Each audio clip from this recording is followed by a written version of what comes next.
And begin to express to you all the pride that I personally have in the men and women here at our police department. Since her discovery, our men and women here have been working tirelessly around the clock to not only bring closure to this family, but to make sure that Alicia gets everything that she possibly needs. I'm also going to bring up Lieutenant Scott Waite. It's his team that has been leading this investigation. He will have a few words. Thank you, Jose. Again, Lieutenant Scott Waite, Glendale Police Department. I don't think you could put enough words in the joy that we feel knowing earlier this week when we received a call that Alicia Navarro had identified herself to police officers in Montana. Not only the relief and joy for us, for Alicia, for her family, and for our community. There hasn't been, I think, anybody that hasn't known this investigation that hasn't put themselves in the same spot as Alicia, her family, and the emotions that they must be going through, not only back in 2019 when this occurred, but in the last few days. With that, we want you to know that we are continuing to investigate. We immediately responded to the area, and with the help of the United States Marshal Service, as well as the FBI, we've been able to continue this investigation, to make contact with Alicia, to reunite her with her family, and only begin to put together the puzzle, which is her disappearance and her returning. I would ask patience, not only for us as law enforcement in this investigation, but patience for Alicia and for her family. We can only imagine what she's going through, mentally, emotionally, as well as her family. And as much as we'd like to say this is the end, we know this is probably only the beginning of where this investigation will go, and that we will continue to work with our state, local, federal partners, and even across state lines to make sure that Alicia has everything that she needs, that she's taken care of, that her family is getting the help that they need, and that most importantly, that this investigation is completed thoroughly and done correctly. Thank you. Just to quickly echo what Lieutenant Waite just said, this case is far from over. We do have the resolution that we have located Alicia, but there's still a lot of questions that will still need to be answered. There's still a lot of investigating that not only our employees have to do, but as well as these other partnering agencies. So once again, we are asking that you all have patience with us. We will supply information as it becomes available. And we also have a message from Alicia herself, who is asking for privacy. This has been a traumatic situation for her, as you can imagine, but she is looking to be able to move on in her life. She's looking to build a life for herself, and she's asking for some privacy and patience as well. With that, we will open the floor to questions. Was she with anyone? Right now, we don't know if she's been with anyone for the length of time that she's been missing. We're still investigating that actively. We can tell you that when she showed up to the police department, she was by herself. She's been by herself each time, and she's been cooperative. As you put these puzzle pieces together, are you thinking that this was a runaway situation, a possible kidnapping, or are all options kind of on the table? We certainly don't want to eliminate any options. From the statements that she made, this started as a runaway situation. She reiterated as much. But there's, of course, more dynamics at play as you start to put together the puzzle. I would say that all options are on the table, and we will not discount anything until we've done a full and complete investigation. And also, I want to point out that we have Phil Bates with the FBI here that is also willing to answer any questions that you might have. How old is she currently? She was 14 at the time. She is getting ready to turn 19, so she's currently 18 years old. She went missing in the middle of September of 2019, and her birthday was a couple of days after she went missing. How did she get to Montana? We don't know yet. That's certainly part of the investigation and answers that we're hoping to get from Alicia herself. I'm sorry, how old is she now? She is 18. She's getting ready to turn 19 in September. Did she show up to that police department alone? Was she with anyone at the time? Yeah, so when she came to the police department, she did come alone. As our detectives and as the local PD up there have talked with her and met with her, she's always been alone. Did you say the name of the town that she went to? At this time, we're not going to release that information, not only out of respect for Alicia and her privacy, but this is a very small town. We can tell you that it is close to the Canadian border. It's about 40 miles from the Canadian border in Montana, and they are working alongside us to help resolve all the questions that we have in this case. So out of respect for the investigation as well as the respect for Alicia's privacy, we're withholding that. Is anyone facing charges currently, or could anyone potentially face charges? I mean, there's always the potential that somebody could face charges. As this investigation unfolds and we get more clarification on what happened to her, that's certainly a possibility. But I can't say that there's anything imminent or pending at this time. You mentioned she turned herself into a police department. Would that be Montana? She was in Montana, and turning herself in is a strong statement. Sorry, She showed up to a police department. She identified herself as Alicia Navarro, and she basically asked for help to clear her off of a missing juvenile list. She, by all accounts, went on her own free will. She is not in any kind of trouble. She's not facing any kind of charges. She is not being held anywhere. She is coming and going at her own free will, and she has been extremely cooperative with not only our folks, but our federal partners as well. Does she want to come back to Arizona? I still think it's really early in her healing process as to where she wants to stay, and that's certainly up to her, and we will help her in any way possible to make sure that she is in her best situation and the most comfortable that she could possibly be. I know that her mom has been searching for her since she went missing. You said that you were able to reunite her family and her.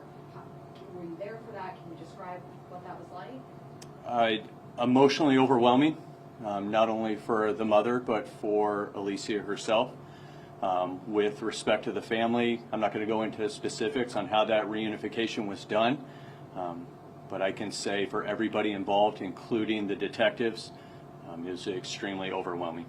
Which family members were there for that reunification? The first notification was to her mother, and that was the first notification and I would say reunification that's happened. Did the investigation ever indicate onto anyone? So throughout the last few years, there's been a lot of tips, leads, citizen upon citizen who's wanted to help with this investigation. And I can tell you that each tip and lead were looked into. As to specifics, where there were any in Montana, I would have to look back and see. But I know that there are some that spanned across all parts of this country. I know it's early, but like, was she staying with a friend in Montana? Where was We she? just don't know the answer to that question right now. Right now, those are some of the questions that we have. She's overwhelmed. She's overwhelmed. She realizes that there's been a lot of attention on this case. She is very knowledgeable as far as that's concerned. Right now, her priority is to work with us. She wanted to talk to her mom, and she wanted to make sure her mother knew she was okay, and we're taking it day by day, step by step with her. You know, it's important to tag along to what Lieutenant Waite just said. With this case, there were literally thousands of tips that would come in on this case.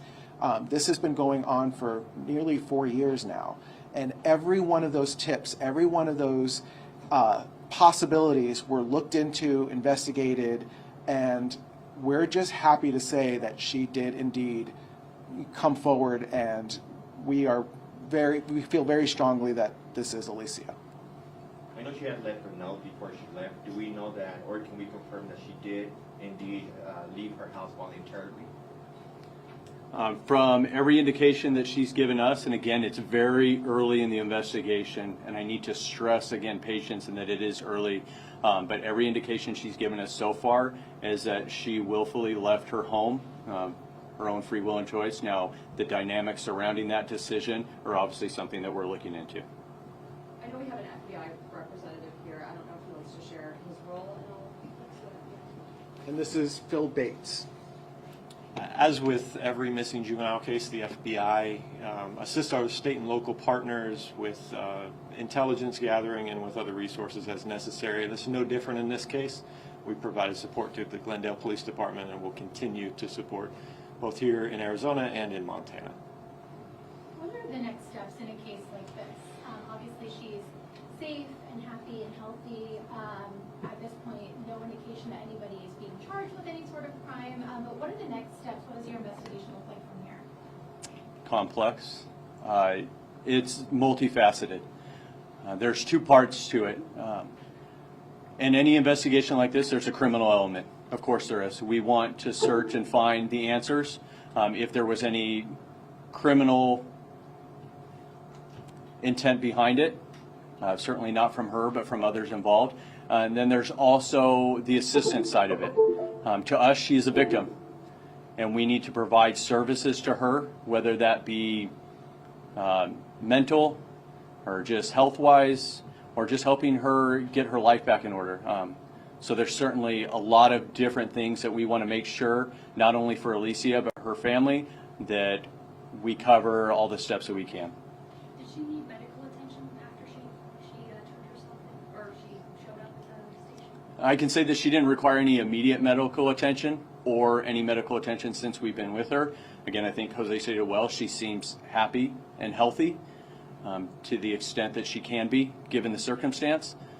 But that's certainly something that we want to help provide for her and make sure that if she hasn't seen a doctor in the last few years, that those are things that we are able to provide for her and make sure that she has everything necessary to really move on with her life and enjoy the rest of her life.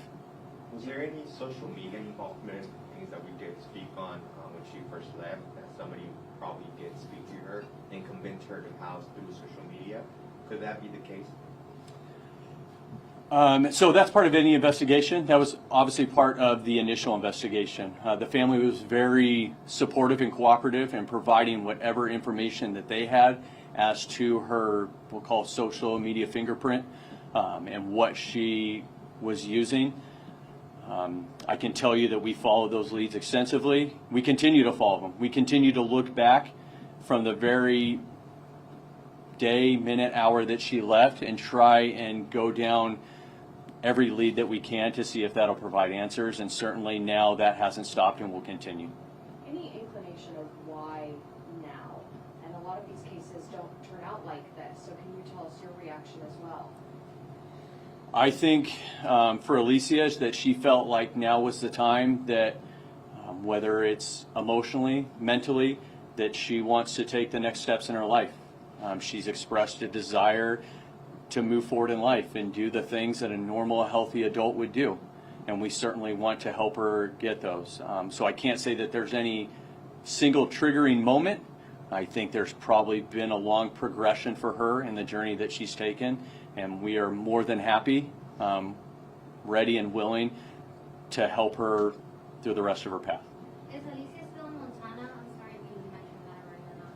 Yes, she is still there with the local police up there, with our investigators, and we are continuing to help her in whatever way we can.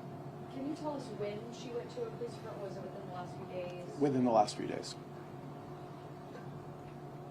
Once we wrap up this press conference, we will be emailing out to your desks a photograph that was taken of her when she arrived at the police department.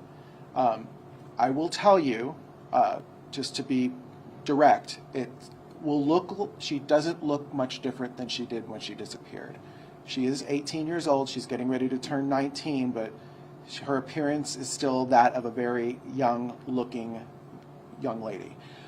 Besides the photograph that we will be releasing, we will send 2 very small video clips of a very small portion of interviews that were done by our officers via FaceTime prior to seeing her face-to-face. Alicia is, by all accounts, again, she just appears to be in good spirits. She really just wants to move on with her life.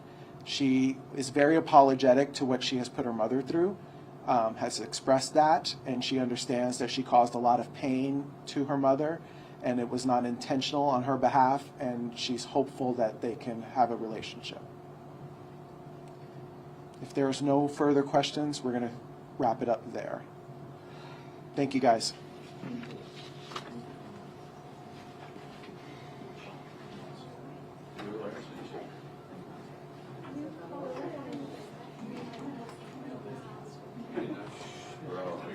I can't.